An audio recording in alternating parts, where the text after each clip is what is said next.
নমস্কার, ডিভাইন ক্রিয়েশনে আপনাদের সবাইকে স্বাগত জানাই। আমরা এই চ্যানেলে ভিন্ন স্বাদের, ভিন্ন ধারার আকর্ষণীয় ছোট অডিও এবং ভিডিও স্টোরি নিয়ে আত্মপ্রকাশ করছি, যার মধ্যে থাকবে সাহিত্য, বাস্তব, মৌলিকতা, যা আপনাদের সবাইকে আকৃষ্ট করবে। তাই ভালো লাগলে লাইক, শেয়ার ও সাবস্ক্রাইব করবেন এবং আপনাদের মতামত অবশ্যই কমেন্ট করে জানাবেন। আজ শুনবেন প্রদীপ কুমার সাঁতরার লেখা দমফাটা হাসির কাহিনী বরের কীর্তি অষ্টম ভাগ। এক নির্বোধ বরের হাস্যরসাত্মক কীর্তিকলাপ নিয়ে এই কাহিনী রচিত। অভিনয়ে প্রদীপ কুমার সাঁতরা, অপর্ণা সাঁতরা ও অর্পিতা সাঁতরা। কাহিনীর সূত্রপাতে আমি অর্পিতা। শুরু হচ্ছে বরের কীর্তি।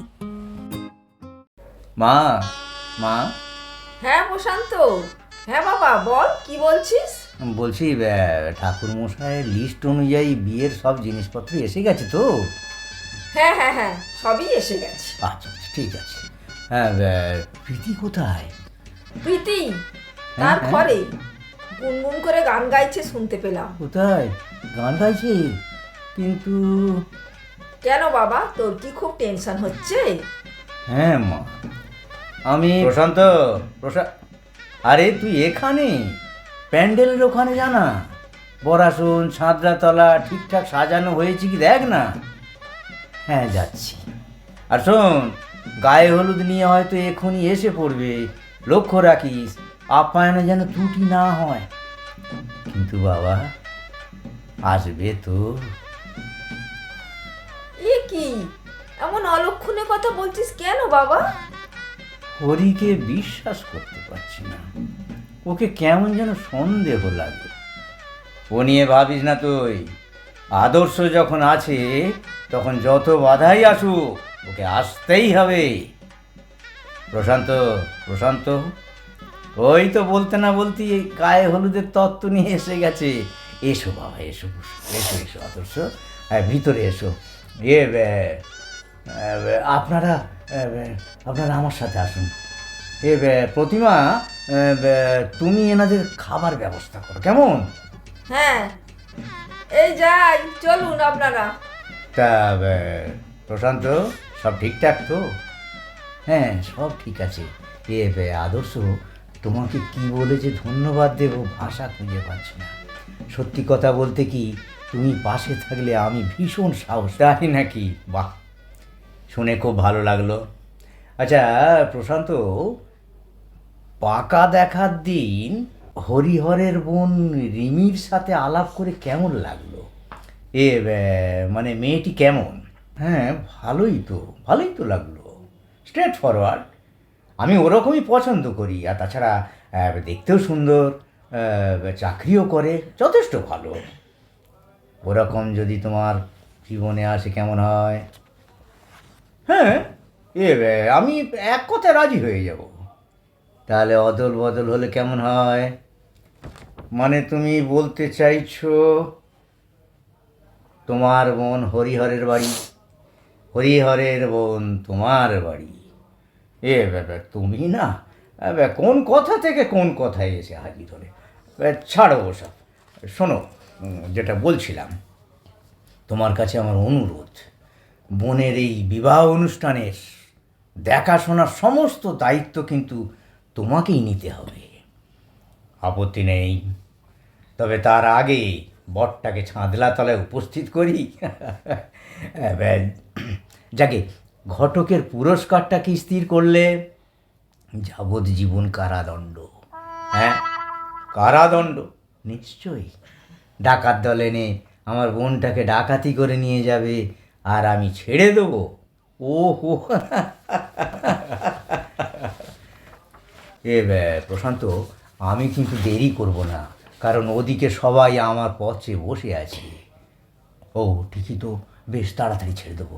হ্যাঁ পুরস্কার, শোনো আদর্শ, তোমাকে এমন একটা জিনিস দেব যা তোমার চিরস্মরণীয় হয়ে থাকবে। তথাস্তু মিত্রবর। আদর্শ, আমি প্যান্ডেলের দিকে যাচ্ছি, তোমাকে চা দিতে বলছি, তুমি চা জল খেয়ে আমার কাছে এসো।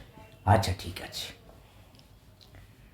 তাই তো, প্রীতির সাথে মুখোমুখি হতে চলেছি, কি রিয়াকশান হবে কে জানে। গীতাদি, মাস্টারদাকে চা দাও। হ্যাঁ দাদাবাবু, আপনার চা। মাস্টারদা, আপনার চা। মাস্টারদা, ও মাস্টারদা। কে ও? প্রীতি? গীতাদি? হ্যাঁ হ্যাঁ, দাও দাও দাও। গীতাদি তুমি যাও, আজ গীতাদির হাতে চা খান। বুঝেছি। জানো প্রীতি, তোমার হাতে চা প্রাণটা জুড়িয়ে দেয়। জানি তো, আপনি আমার হাতের তৈরি সিঙারাও খুব পছন্দ করেন। ঠিক, একদম ঠিক। কিন্তু সেদিনে অতিরিক্ত ঝাল দিয়েছিলে, কেন ওরকম করলে? আনন্দে। আপনি যখন আমার বিয়ের দিন স্থির করলেন, তখন আমি আনন্দে আত্মহারা হয়ে গিয়েছিলাম। তাই কৌটোর সব লঙ্কা গুঁড়ো সিঙারার তরকারিতে মিশিয়ে দিয়ে মজা করছিলাম। হ্যাঁ, সে কি? তোমার ওই সিঙাড়াকে আমার প্রাণ ওষ্ঠাগত, আর তুমি কিনা মজা করছিলে। মজা করব না বলুন? মাস্টারদা, আপনি যে কি করতে চলেছেন আপনি জানেন না, কিন্তু আমি জানি। এই রে, কি আবার জানবে? আমি তোমার বিয়ে দিতে চলেছি, ব্যাস। ওইখানেই তো মজা স্যার। তাহলে বলি শুনুন। আচ্ছা। আপনি যেদিন আমার বিয়ের সম্বন্ধ নিয়ে এলেন, হ্যাঁ। ওই দিনই ভোরবেলায় আমি একটা খুব সুন্দর স্বপ্ন দেখেছি। ও, ঠাকুরমার মুখে শুনেছি ভোরের স্বপ্ন নাকি সত্যি হয়। তো স্বপ্নটা কি শুনি? অসাধারণ। সানাই বাজছে, চারিদিকে নিমন্ত্রিত ব্যক্তিদের আনাগোনা। আমি বিয়ের সাজে বসে আছি। তখন হঠাৎ আবির্ভাব হলেন আমার সেই স্বপ্নের রাজপুত্র, যাকে আমি মন প্রাণ সব দিয়ে বসে আছি, সেই বিষ্ণুর অবতার। তারপর তিনি সহাস্যে অম্লান বদনে যেই না আমার কপালে সিঁদুর দান করলেন, অমনি আমার ঘুমটা ভেঙে গেল। ব্যাস। বাহ, গল্পটা খুব ভালো লাগলো। প্রীতি, তুমি ভুলে যাচ্ছ আমি তোমার মাস্টার মশাই, আর তুমি কিনা তোমার ওই ঠাকুমার ঝুলির গল্প শোনাচ্ছ আমাকে। আচ্ছা, কি বোঝাতে চাইছো বলো তো? না স্যার, এটা গল্প হলেও সত্যি। আজ সন্ধ্যায় সেটা মিলিয়ে নেবেন। আর আমি দিব্য দৃষ্টিতে দেখতে পাচ্ছি আপনি কঠিন থেকে কঠিনতর সাজা পাচ্ছেন, আর আমি হাসছি। হ্যাঁ, কি বলছো তুমি? আমি সাজা পাচ্ছি আর তখন তুমি হাসবে? হ্যাঁ। প্রীতি, গায়ে হলুদের সময় হয়ে গেছে, চলে আয় মা, ওরা অপেক্ষা করছে। ওই যে ডাক পড়ে গেছে। আমি আসছি স্যার, আমি আসছি স্যার। প্রীতি, বাবা, প্রীতি কি সব বলে গেল? ওর মাথাটা কি বিগড়ে গেল, নাকি অন্য কোনো ছেলেকে? না, তাহলে রাজপুত্রটিকে ওদিকে ওদিকে সামলাতে পারছি না, তার উপর প্রীতিও যদি পাগলামি করতে থাকে, আমি তো মহা সমস্যায় পড়ে যাব। আবার কি বললো, আমি কঠিন সাজা পাবো? তার মানে ওই বিশু ঘটকের মতো। তার তো কোনো দোষ ছিল না, সে তো উভয় পক্ষের মতেই বিয়ে দিয়েছিল।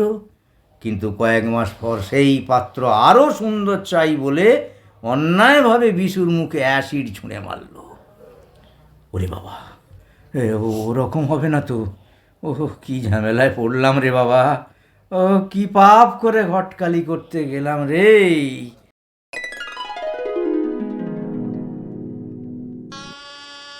কই রে ভোলা, তোর এখনো ধুতি পরানো হলো না? এই যে দাদা ভাই হয়ে এসেছে, এই এই এই ব্যাস হয়ে গেছে। একটু পোটটা পরিয়ে দিই, বরের সাজ কমপ্লিট। আয়নায় দেখো কেমন লাগছে, দেখি। হ্যাঁ, ঠিকই আছে বল ভোলা? নিশ্চয়ই একেবারে রাজপুত্র। তোমাকে দেখে কোণের বাড়ির লোকেদের চোখ কপালে উঠে যাবে। হ্যাঁ, বলিস কি রে?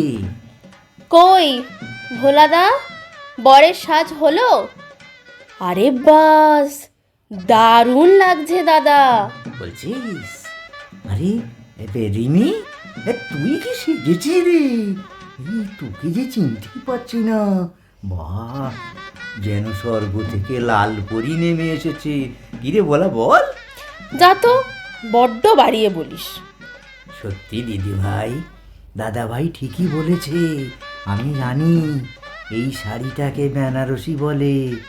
এই লাল বেনারসিতে তোমাকে কি সুন্দর দেখাচ্ছে, যেন সাক্ষাৎ মা লক্ষ্মী ঘরটাকে আলোয় ভরিয়ে দিয়েছে। শুধু মুকুটটা পরার অপেক্ষায়, মুকুটটা পরলেই কনে। ও দিদি ভাই, একটা কথা বলবো? বলো। আমার অন্তর থেকে বলছি গো, তোমাকে যে বড্ড ভালোবাসি। তাই বলছি, আজ তুমিও বিয়েটা করে ফেলো না দিদি ভাই। তুমি থামবে? সবাইকেই তো থামিয়ে রেখেছো, বলতে দিচ্ছ কোথায়? ভালো লাগে না, যাও, আমি তোমার সাথে কথা বলবো না। ভোলাদা, ও ভোলাদা, রাগ করো না। শোনো না, কি? এই নাও তোমার প্রিয় জিনিস, হাজমোলা। ও, দাও, আজ তো পেট পুরে খাবো। দুটো গালে ফেলি, কি আর করবো। কই রে রিমি, বলা, তোরা বরকে ছাদলা তলায় নিয়ে আয়, বরযাত্রীরা সব অপেক্ষা করছে। হ্যাঁ, আসছি আমরা। ভোলাদা, বরকে নিয়ে এসো। আমি এগোলাম। হ্যাঁ, তুমি যাও, আমি নিয়ে যাচ্ছি। এসো দাদা ভাই। হ্যাঁ ভোলা, চ। এই যা, হোঁচট খেয়ে পড়ে গেলে দাদা ভাই।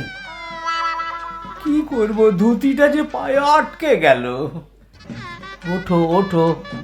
এই যা, টোপর একদিকে, মাথার পর চুল একদিকে, আবার ধুতির কাঁচাটাও খুলে গেল রে।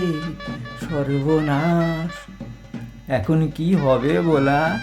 কি আর হবে, আবার পরাতে হবে। কিন্তু ছাদরা তলায় যেতে গিয়ে বরের কাঁচা খুলে যাওয়া, এ লক্ষণ তো ভালো ঠেকছে না। তাহলে কি চাঁদলা তলায় যাব না বলা? হ্যাঁ, যেতে তো হবেই। বলি একটু বসে যাও। বেশ, তাই হোক।